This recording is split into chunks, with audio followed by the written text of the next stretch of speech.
Hey everyone. Today I wanted to talk about symmetric encryption and why I think it's so cool. Symmetric encryption, just to be clear, is the kind of encryption where you have one key, one secret, and you can use it to encrypt a message, send it to somebody else, and they have to have the key to be able to read it. It's not the one where you have two different keys. That's asymmetric, public, private, it doesn't matter. But anyway, this is the one where you have one secret key. And this is the one that, like, if I were to say, who am I making this video for? Really, it would be Lil Blake a long time ago when I thought that codes and ciphers were really neat, but I couldn't, there was nothing to bridge this gap between like A equals 1 type of ciphers and the ones that people actually use on computers. And I couldn't really understand how to cross that gap until later in my life. And so this is for anyone who's sort of curious about it, but doesn't understand why symmetric encryption is so powerful. So when I was a kid, I had books like Codes, Ciphers, Secret Writing. I didn't even realize who Martin Gardner was at the time. Later, I would check out tons of books from the library by him.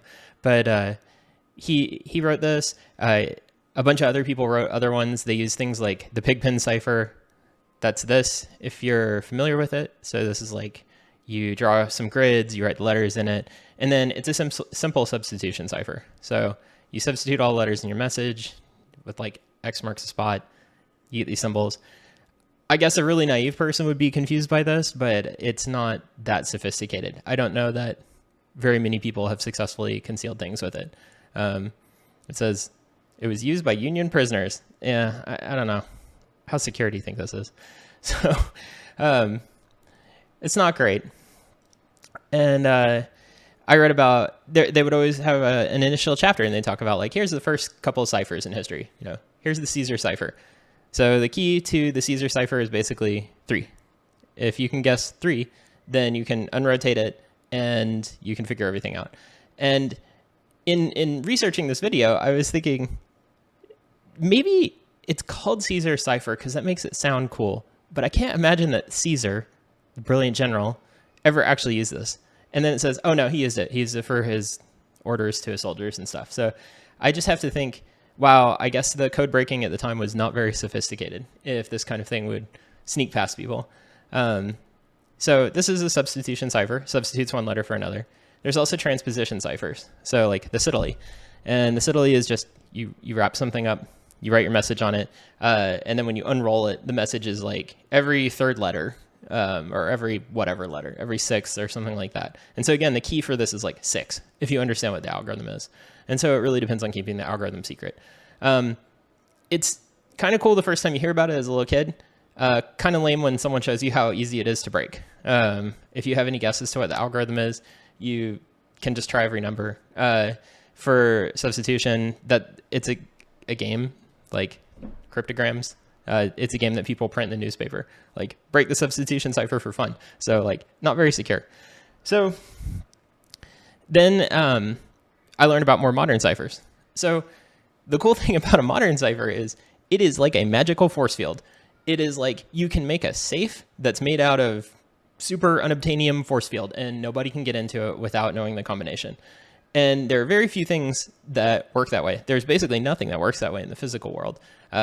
You know, lasers are pretty neat, but still with crypto, you can encrypt a message and then just no one can read it ever. And if you delete the key, it's the same as deleting the message. And it's really weird to have this thing where it's like, it's basically perfect. There are ways to attack it, but like not really. And so I just think that's so cool. It's like, gosh, if only we could apply encryption to more things. If only we could create a material out of encryption, that would be really neat. But at least in the information domain, it's like perfect. It's like magic. And I just think that's really cool. So the problem with these ciphers is they are not like magic. They are not that good. You can crack them pretty easily. They're really dependent on letters. There's something about trying to encrypt a message where people are like, but what if the letters like aren't the letters? What if we do that? And they were hung up on letters for thousands of years. And so even in World War II, famously, there was the Enigma machine. There was the purple machine that the Japanese used. The Americans even had the M94 cipher machine. There were all these people who had like a literal world war worth of importance in trying to conceal their messages. And they were still using all these different machines that were just really hung up on making the letters be different letters. And that was it. I mean, the Enigma is like this giant typewriter with wheels, and you can move stuff around. And it was electromechanical. It was super complicated. And all it did was mess with the letters. And so we'll get into why that's important. But for thousands of years, people were super hung up on the letters. And I don't know why. There's something about it. There are a couple of exceptions. So there's this Polybius square. This does fractionation. So the important thing here is this takes a letter, like say we use this second square here. This can take a letter and turn it into two numbers. And you might think, I mean, I can poop two numbers. But what's important here is you can take B and it turns into 2, 1. And so then you can do operations on the 2 or the 1 or some mixing or something like that. And it lets you spread the B out through the message. We'll talk about that more later. So that's really cool.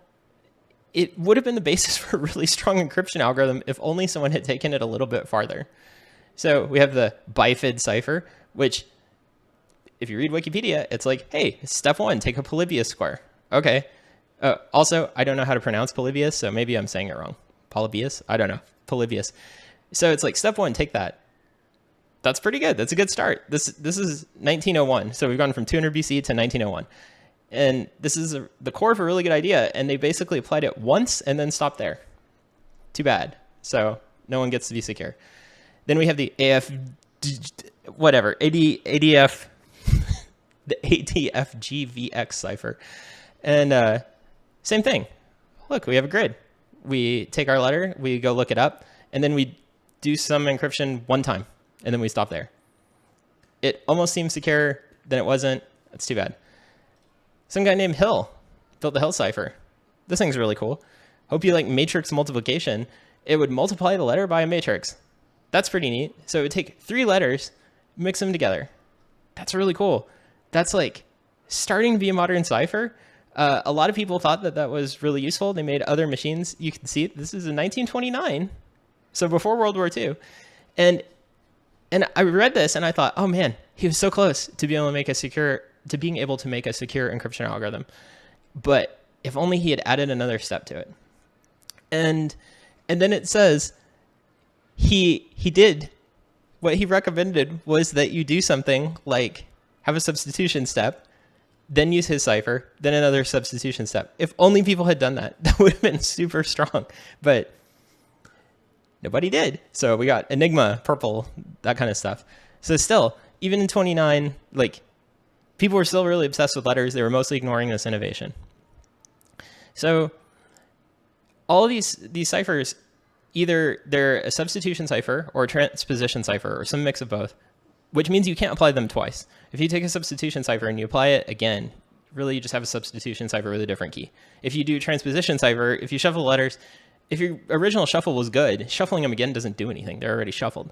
And you could do both, I guess, substitution and transposition. Still not that great. People crack those.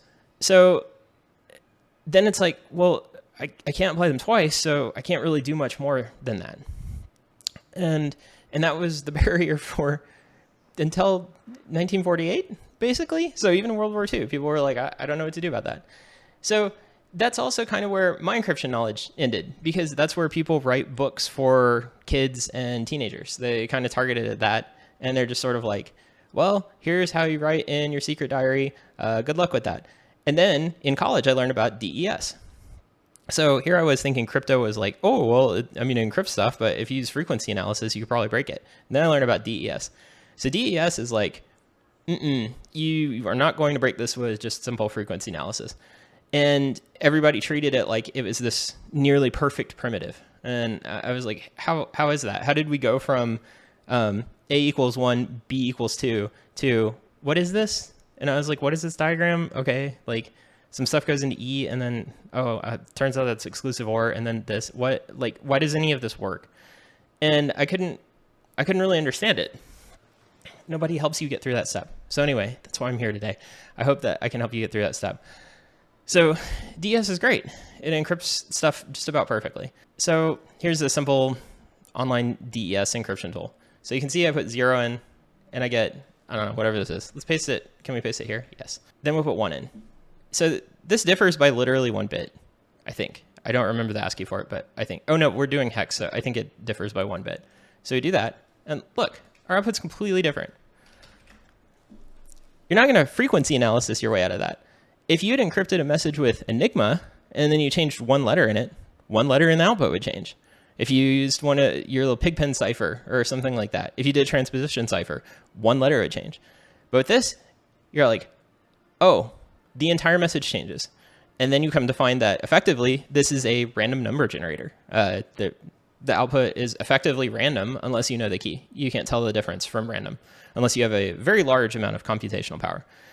And I was like, well, that's really cool. How big are the keys? Well, they're 56 bits. That's comically small now, but that was large at one time. And they use 64-bit blocks. So the other thing that's cool about ciphers is math helps us here. So it's easy to name a really big number. You can be like, oh, 2 to the billion, that's a really big number. 9 to the 9 to the 9 is already like bigger than the number of particles in the universe. And you're like, okay, big numbers, congratulations. But in encryption, you can actually implement something that cares about how big this number is. And so every bit you add to your key doubles the effective work that an adversary has to do. And you don't have to double things for very long before there's more work than they can do in the universe. And so this is one of those rare instances, and this is part of why it has a magical force field property. If you double it enough times, like 128-bit key, which is pretty common, no one can ever crack it the hard way. And I think that's really cool. It's really neat to say like, oh, 2 to the 128, normally a ridiculously gigantic number, has very little practical application. It actually sets how hard it is to decrypt this. And so I just think that's really cool. So the real innovation came from this guy, Claude Shannon. So in, I variously see 48 and 49. He wrote this paper, A Mathematical Theory of Communication. Claude Shannon was both very brilliant, but also kind of a jerk because he laid out the entire field of information theory, but then he also solved a whole bunch of the interesting problems in it and just left a blasted wasteland for other people who would come after. So he was so brilliant. He created the field and then solved all the problems. There's still plenty of problems left, but he did solve a lot of the core problems, some of them in this paper. So in this paper, he detailed what a perfect cipher should be and what the best we could do was. And so he established these 2 very important properties, confusion and diffusion. So with confusion, he said, all of the bits of the output of your algorithm should depend on all of the bits of the key. And that's really important. It means if you change 1 bit in the key, then you effectively have an entirely new algorithm. It'll generate completely different random numbers given your input. And so that means every single bit of the key is really important, and someone can't work backwards and try and guess something like, well, one of the bits of the key must have been this because the algorithm behaves a certain way. If every bit of the key is important in generating the output, they can't make any assumption about what any of the bits were. They would need to know all of them. And then diffusion says all the bits of the output should depend on all the bits of the plain text, which is the input. So we have all the bits of the key, and we have all the bits of input. And I don't really see this talked about, but the input also sort of has some entropy in it. Your adversary doesn't know what your input is, right? If they knew your message, they don't need to decrypt it. So they don't know what's in there. So as long as it has a couple of bits of entropy and it's different from every other message, if all the output depends on it, then effectively it's another random number. It's completely uncoupled from any previous messages that you encrypted using this algorithm and this particular key. So everything depends on the key.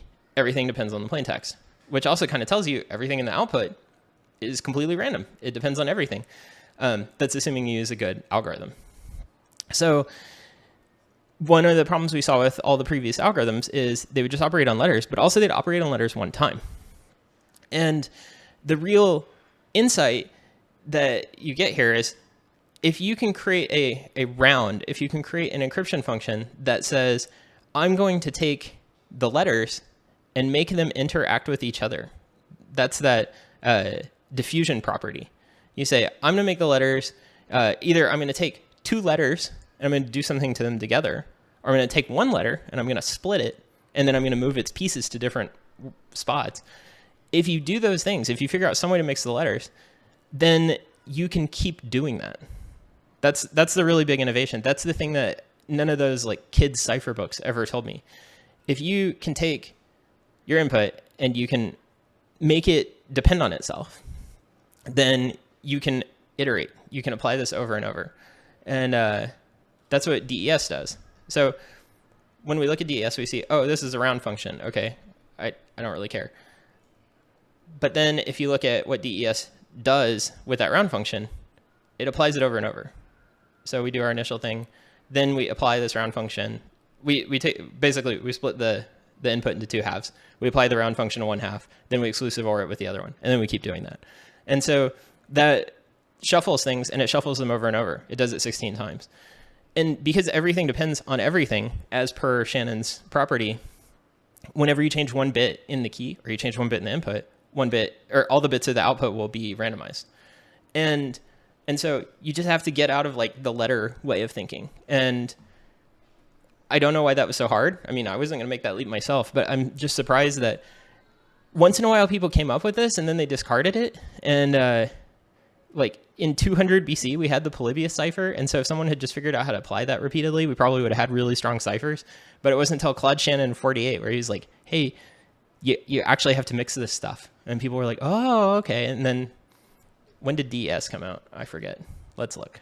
Come on, Wikipedia. It became a standard in 77. So it wasn't until 77 that we really had something super strong. That's a weird gap. I don't know why that happened.